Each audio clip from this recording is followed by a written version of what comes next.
getting right into it right now. Today's show, we're going to be talking about Lions versus Cowboys again really quick. Keep you updated on the Lions-Cowboys injury report for this game tomorrow night. Big names on the list. We got to talk about it. James Houston, the problem returning. CJ Gardner-Johnson, give an update on him. And Lions cut some players. But let's start right now. The Lions are the underdogs of 6 points. I still disagree. If you're a betting person, bet on it, folks. Bet for the Lions to cover, in my opinion. Total of an under has actually moved to 53.5, so went up. I would still take the over. I think both the teams are going to probably get to the 30 points in this game. High-scoring game down in Dallas on Saturday night. Huge game for the Detroit Lions and huge game for the Dallas Cowboys. Again, I still think that the Dallas Cowboys should be favored in this game, maybe by 3.5 points. The Lions have a legit shot still to win this game, and that's just the bottom line when you look at the momentum for both teams. Lions are not a scrub team. They're 11-4. Dallas Cowboys 10-5. They're not a scrub team either. Both teams are good. Dallas Cowboys backed in a corner. They're trying to win their division, and it looks extremely unlikely that they will not. So they're going to do whatever they can to get a win. Detroit Lions are trying to secure that number 2 seed. That's what we got going on for right now for both these two teams. So they're both going to fight. It's going to be a good game. Can't wait to watch it tomorrow night. Before we get into the injury report, who do you got winning the game? If you got the Detroit Lions winning, put DET in the comments. If you have the Dallas Cowboys winning, put DAL. Ad may take place. Take advantage of it. Throw it in the comment section.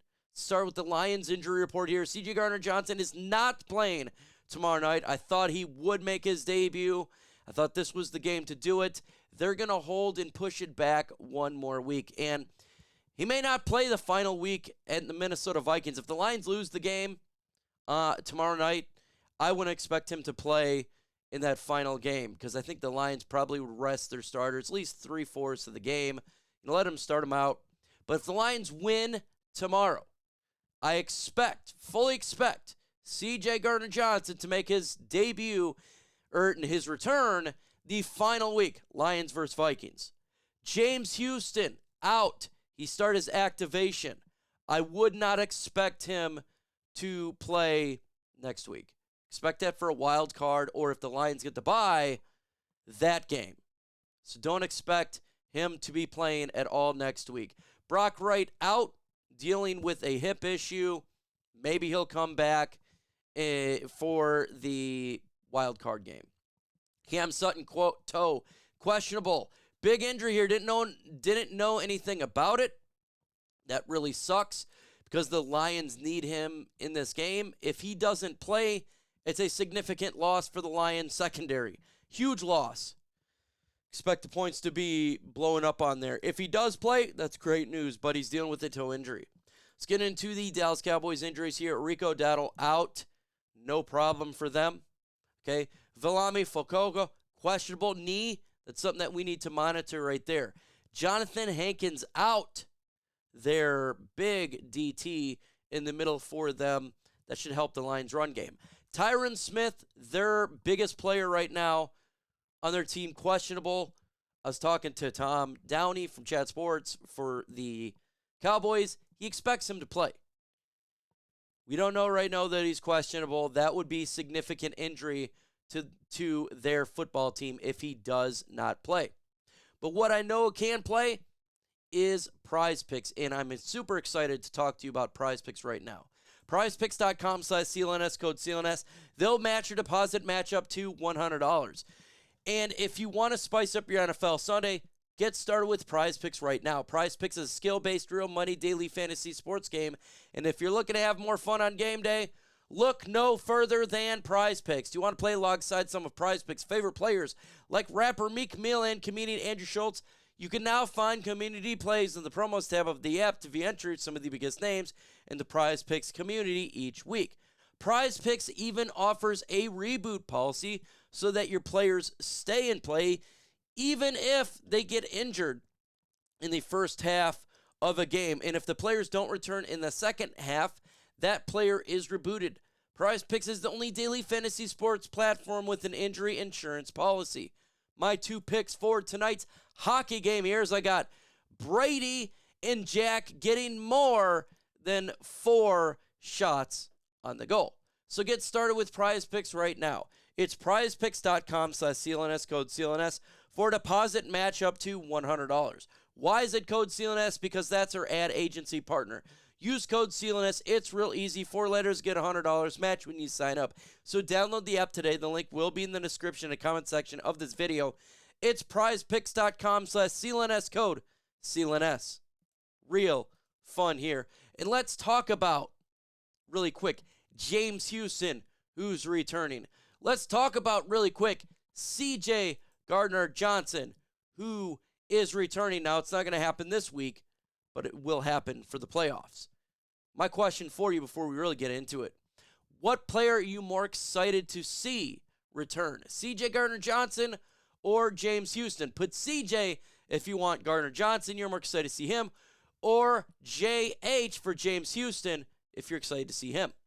What did James Houston do last year? Well, 12 solo tackles, 7 tackles for loss, 8 sacks, 12 QBR hits. James Houston last year was a problem for offensive lines, and he was a really good player for the Lions. He was second in sacks last year. Just above him, Aiden Hutchinson. He didn't play all last year. James Houston didn't. He didn't play that many snaps because he is a pure pass rusher. This guy has a knack ability to get to the quarterback. And that's why it's excited to see him come back. That's why Lions fans are excited to see him come back, as he has a knack for that QB position. And look, I'm not sure how well he'll return. He will be in limited snaps when he plays defense, but he can get to the quarterback. And that is a problem we've been having. Maybe you can mix him up with Bruce Irvin when he comes back for the playoffs, and we have a consistent pass rush opposite of Aiden Hutchinson. We're hoping that's the case because we really need it to excel the Lions for this year and beyond, as we need to have a pass rush, and he can get it done. Another play that we're really excited to get back is none other than CJ Gardner-Johnson. What did he do last year for the Philadelphia Eagles? Well, he did everything. 67 solo tackles, 61 total, 8 pass defense, 6 interceptions. He is the vocal leader of this defense, and he is a turnover machine for the Lions. This is why we got this guy and we brought him into Detroit, is to have playmakers and a leader on this defense, and that's what he is. He is a leader for the Lions. So when he does come back, and now I expect it to be Minnesota, or if the Lions lose for the playoffs, it's going to be great. You have more playmakers defensively. You have Iffy getting turnovers, Kirby Joseph getting turnovers, CJ Gardner-Johnson get those turnovers. Same with Brian Branch. The Lions have a plethora of players to make some impact, and that's extremely important for the Lions going forward for this playoff hunt. Is turnovers. Turnovers win you game. Lions getting healthy. All of that is happening for Detroit right now. Real excited to see him on the field. I know a lot of people are ready to see number 2 out there. I am as well, and it's super excited. But with these players returning, the Lions have to make cuts. And the Lions have made some cuts, and they'll have to make some more when everybody's fully on the 53. Chase Lucas has been cut. According to Mike Garafolo, the Detroit Lions are waiving Chase Lucas. The Lions want to bring Lucas back to the practice squad, but it's like all players cut this season. The young cornerback will be subject to waivers first. If there's any team that claims him, they can put him on the 53. Lucas has been a key member of Lions special teams for most of the year. Even got a shout out from special teams coordinator Dave Phipp this week. Phipp said, "I thought that the protection did a nice job, and then obviously Jack Fox did a great job hitting the ball, especially the second one. And then Lucas out there is the gunner right there. He did a real nice job kind of holding the guy up from getting started." So he's cut. Then the Lions made another cut here. They waived Trevor Nowaski, activated fullback Jason Kabinda, and they, again, still we know that CJ Gardner-Johnson's declared out. There is one more remaining spot on the 53-man roster. It will likely be filled by a late roster move, potentially signing a practice squad guy. When I think about these cuts is, first, Trevor Nowaski. No big deal right there. He was not doing anything for Detroit anyways. Chase Lucas, special teamer. Yeah, look, it is what it is that he get cut. That's part of it. When you get good players back, you have to cut players. And that's what happens. So I'm fine with the cuts. We're getting players that we need to get back. And remember, you still got Michael Badgley, who I do believe is still being used for the exemption right now for the practice squad. So eventually he'll have to become on the 53, so you have to cut another player there.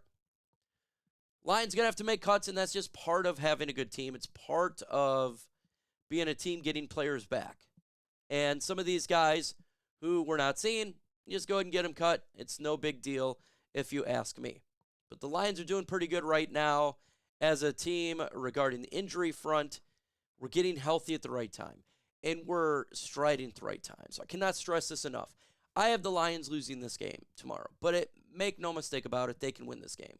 And what's good, at least for me, I don't know about you, I'm relaxed, so whatever happens during the game, I expect a loss. Everything's going to be positive. So if the Lions are doing good, I'm going to be really excited. That's why you're going to have to watch me tomorrow do play-by-play commentary. It's live on my channel. We'll start at 7 p.m. Eastern time. The game starts at 8:15 p.m. tomorrow night. So get ready for that. Hit the notification bell so you don't miss out. It's going to be fun. Maybe the Lions get to 12 wins. That would be outstanding. If they do, oh my God, my voice is still going to be lost. So that's going to be great news. Hit that notification bell. We got videos dropping all the time. A lot, obviously, tomorrow. With that said, folks, adios.